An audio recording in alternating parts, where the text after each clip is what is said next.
Hey everybody, welcome to Movie Time. I'm Sean. So this is weird. I'm talking about Johnny Depp yet again. As I stated before, I'm not a big fan of Johnny Depp, and for some reason this just hits me and irks me. Hearing him talk about the failure of The Lone Ranger, it really irks me. I was interested in seeing the movie. I wasn't like gung-ho about it, but I was interested in seeing it. I like how pretty Jerry Bruckheimer films look. You know, I've always stated that the Pirates of the Caribbean movies have this kind of flair to them. They always have a good look to them. You know, he's like a different version of, to me at least, he's like a different version of Michael Bay. You know, Michael Bay does the R-rated stuff, and Jerry Bruckheimer does the PG-13 stuff. His movies have this really nice visual appeal to them, and I was interested in seeing it. You know, and then I remember watching old school Lone Ranger when I was a little kid. So I was interested in seeing it on a base level, but I don't even know if I want to see it at all. Johnny Depp and other cast members have gone on the record stating that they feel that all critics were at fault for the low box office haul of The Lone Ranger. They said that the critics wrote their reviews months ago, 6, 7, 8 months ago, when filming was stopped before the movie came out, and they already had an idea. They had a predetermined idea of what the movie was going to be because of the filming stops. You know, the budget exceeding what they thought it was going to be. You know, all these other things. They feel that they're just blaming it on critics.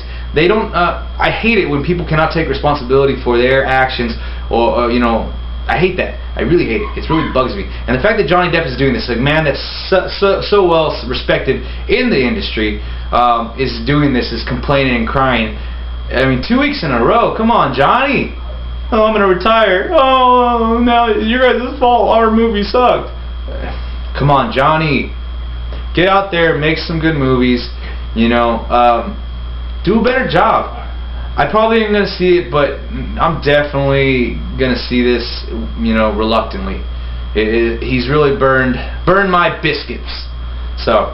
Also, according to this, because of the loss that they are taking, it's stated that Disney's going to be writing down about $190 million loss just on this.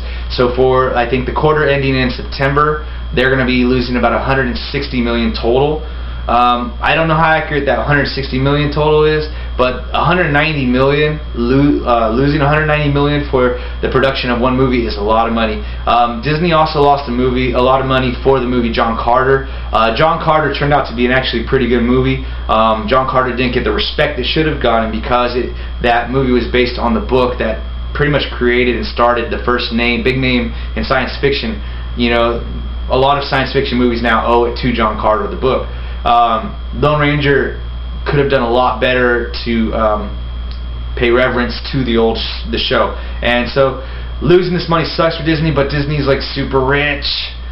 They just raised their prices like by $4 on their tickets, and right there in one day they probably get a good portion of that money back, I bet. So they're not hurting. Superhero news, Man of Steel 2 news. It is reported that the Caped Crusader, Batman himself, is going to be an older, more grizzled veteran of the cowl. No more origin story. He's gonna be already fighting crime and in the process of adult life, well into that adult life, probably middle age. So WB is actually looking for actors in their mid to late 30s and 40s to fill this role. Some of the names that they've gone off, that they have on their list, it would be Ben Affleck, Josh Brolin, Jim Caviezel, Joe Manganiello. They even threw Ryan Gosling in there. A few other people, but those are some of the big ones.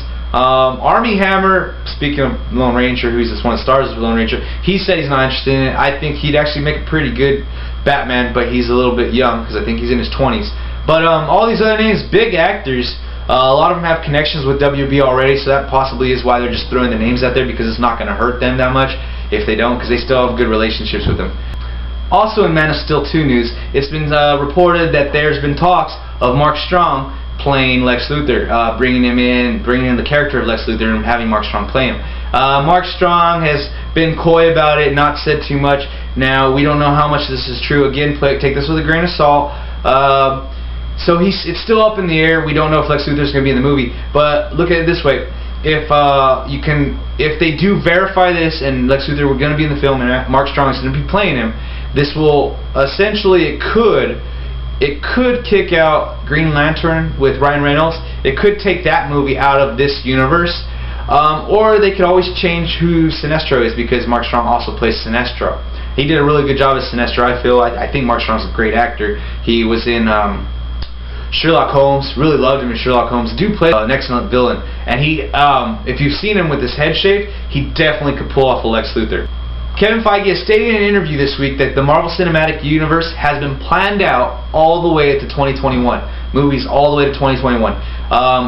Doing the math, everything like that, it's going to be around Phase 4 if they were to do that on the same path that they're going now. That's pretty awesome. He said in this interview that everything could change. It's not guaranteed that it's going to go this way. But what they were planning in 2006 is actually happening now in 2013. So just by going by that, it seems like they've really been working really hard at getting everything going and getting everything lining up the way they want us to line it up. And that's why I guess you could say that every Marvel movie's been pretty quality movie, you know, pretty top notch. You know, everything is doing a good. All their movies, Captain America, Thor, Iron Man, the Avengers, they're doing a good job of being separate, but at the same time being able to fall in and connect to each other. This Marvel Cinematic Universe is just amazing in how they're able to do what you normally only see in comics or video games, and they're doing it on the movie screen, the big screen. This is awesome, and I'm really happy that they're giving us these tidbits of information. It really quells a lot of fears for people that are unsure of where they're going, of if Doctor Strange is going to come out, if Guardians of the Galaxies are going to do any good. They have a plan, so this is really good news. In a teaser I saw this week, we're going to have another Muppets movie, Muppets Most Wanted. The Muppet movie that came out just recently, Jason Segel was in it, Amy Adams was in it. That was pretty good. I liked it. I definitely was interested in anything else they did Muppet-wise. He had Muppets in Forgetting Sarah Marshall, which he's a big fan of Muppets, been his whole life. If he's going to be in this one as well and have some part of production or writing or something like that, that would be really cool. I'd really be looking forward to it. I mean, it's a sequel, it's the Muppets, you can't go wrong there. In theaters this week, you guys, we have We're the Millers.